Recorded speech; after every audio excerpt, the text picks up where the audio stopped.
En esta sección vamos a hacer un repaso por la jurisprudencia de la Corte Suprema 2017 y 2018 sobre temas de derecho privado, involucran a veces algunas cuestiones de derecho público,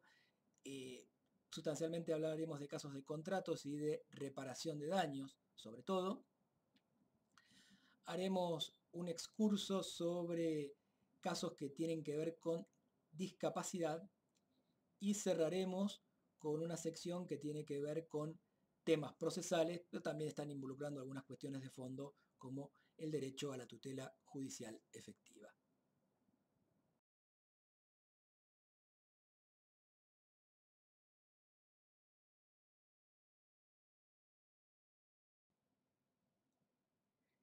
En Padec contra Bank Boston,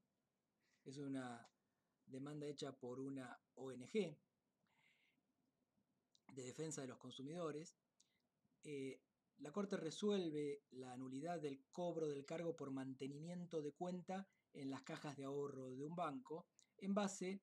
al criterio legal de que las cláusulas abusivas no pueden ser materia de renuncia anticipada. Explayándose sobre este tema, la Corte dice que la eventual falta oportuna de impugnación de una normativa, la cláusula, no obsta a su control judicial, pues ello no permite por sí descartar la abusibilidad alegada. En esto se basa en el artículo 1122 del Código Civil y Comercial. Y subraya que frente a una cláusula abusiva, la mayor o mejor información que se le brinde a la víctima acerca del aprovechamiento del que será objeto no puede de ningún modo validar el acto. O sea que su naturaleza intrínsecamente abusiva no se suple por una eventual mayor información o detalle de su contenido y efectos. Comenzando a tratar temas que tienen que ver con derecho de daños, analizamos el caso Ontiveros contra Prevención ART, que tiene que ver con indemnización, el derecho a la indemnización integral. La particularidad de este caso es que la víctima era una jueza que, aún luego de haber sufrido un accidente laboral, por supuesto mantenía su empleo aún con la discapacidad, con lo cual, en una mirada inicial, podría suponerse que no había disminución en su flujo de ingresos futuros. Frente a esto, la Corte dice que no hay que hacer una mirada limitativa y que más allá de esta circunstancia de que en el caso la actora no haya perdido su empleo, la indemnización debe contemplar y reparar lo sufrido en lo que sea una disminución permanente de la aptitud del damnificado para realizar actividades productivas o económicamente valorables. Entonces, otras actividades productivas eventuales más allá de la que coyunturalmente tenía. Dice la Corte, y citamos,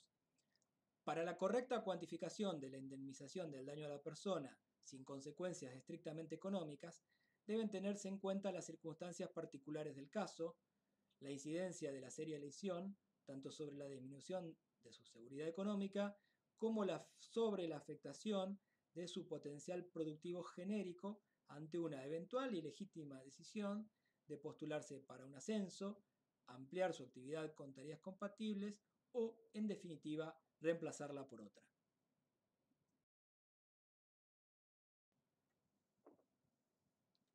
Vamos a dar reporte de un par de casos relacionados con libertad de expresión, que también es una área históricamente bastante transitada por la Corte. En Martín Contelearte, la Corte afirma la responsabilidad periodística por la difusión de información falsa cuando la fuente citada por el medio, por los periodistas, es genérica e indeterminada.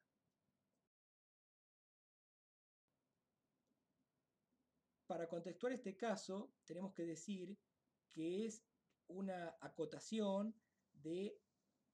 la conocida doctrina Campillay, de la Corte Suprema, este criterio protege al periodista, al medio, que, y acá son las tres causales de exención, o atribuye la información a una fuente, o utiliza un discurso meramente conjetural que evita formas asertivas, esto es, fulano estaría haciendo tal cosa, esta fuente con uso del verbo potencial, o bien hace reserva de la identidad de las personas. Esta doctrina tiene entonces la identificación de una fuente como una posible exención. Lo que la Corte dice, y que tiene que ver con el contenido del informe en el cual se vertía información falsa, es que no puede ser una información genérica del tipo se dice o alguien está diciendo. Si los periodistas atribuyeron la información en forma genérica e indeterminada a alguien, esa mención no opera como fuente en el sentido Campillay y por ende no estaría causando la exención de responsabilidad definida por aquel criterio de la Corte. Otra doctrina conocida en la materia es la doctrina de la real malicia, que exige acreditar para atribuir la responsabilidad que los periodistas conocían la invocada falsedad de los hechos o que obraron con notoria despreocupación acerca de su verdad o falsedad. Aplicando esta doctrina, en el caso Boston Medical Group con Artear, la Corte rechaza una demanda por supuestas falsedades vertidas en un informe de Telenoche Investiga. Lo interesante que queremos destacar es que esta demanda no afecta a una persona, sino a una sociedad, pero además tiene que ver con una investigación sobre prestadores del servicio de salud. Y la Corte dice que estas cuestiones tienen una trascendencia esencial para la vida comunitaria y ello demanda una protección especial a la prensa en aras de asegurar la circulación de información de relevancia pública.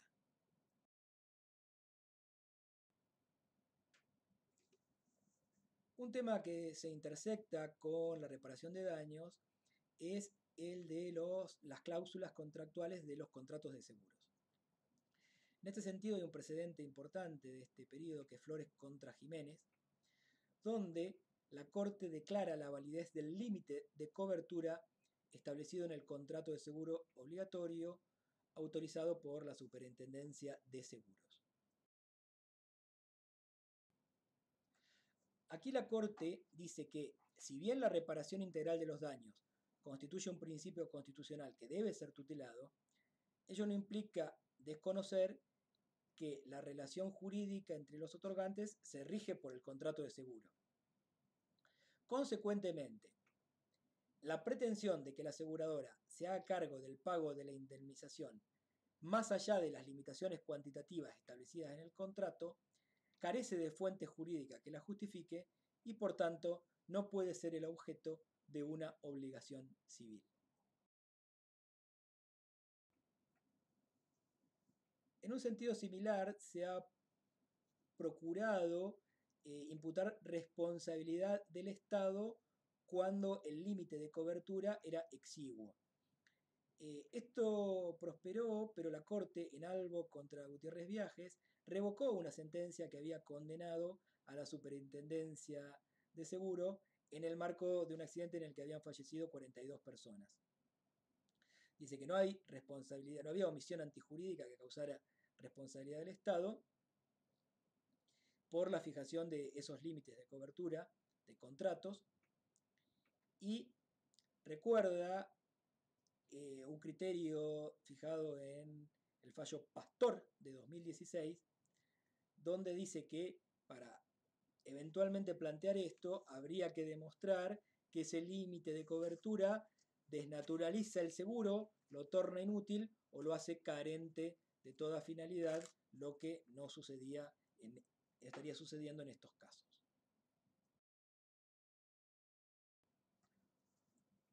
Otra ratificación de doctrinas previas de la Corte se da con la situación de la responsabilidad de los buscadores, hablamos de Google, contra por los contenidos a los que estos remiten o permiten acceder. En esto, el caso Belén Rodríguez de 2014 decía que no hay esta responsabilidad objetiva y es ratificado en 2017 en el caso Gimbutas contra Google, ratificando que los buscadores son meros intermediarios que se limitan a mostrar contenidos ajenos exhibidos en páginas web y su responsabilidad surge en supuestos excepcionales cuando no actuaron diligentemente a partir del efectivo conocimiento de la ilicitud de dichos contenidos. Por supuesto, tanto Belén Rodríguez como Gimbutas tienen un montón de otras consideraciones que amerita su lectura detenida, pero esto es una síntesis del estado jurisprudencial básico en esta cuestión.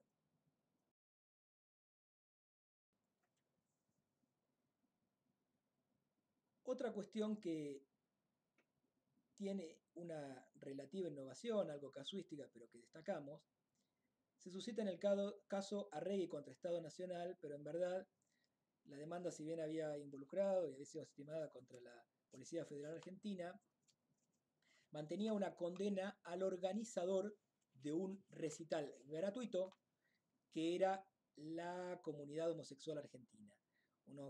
Un recital llamado Stop SIDA,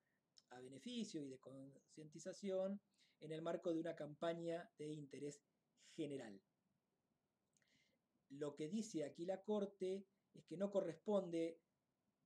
aplicar el criterio de responsabilidad objetiva del organizador que había determinado en el conocido precedente Mosca de 2014 en relación a, en ese caso se trataba de un partido de fútbol y un organizador que obtenía un beneficio derivado de la asistencia a través del cobro de las entradas y el consiguiente deber de seguridad que ello imponía a quien convocaba a la actividad.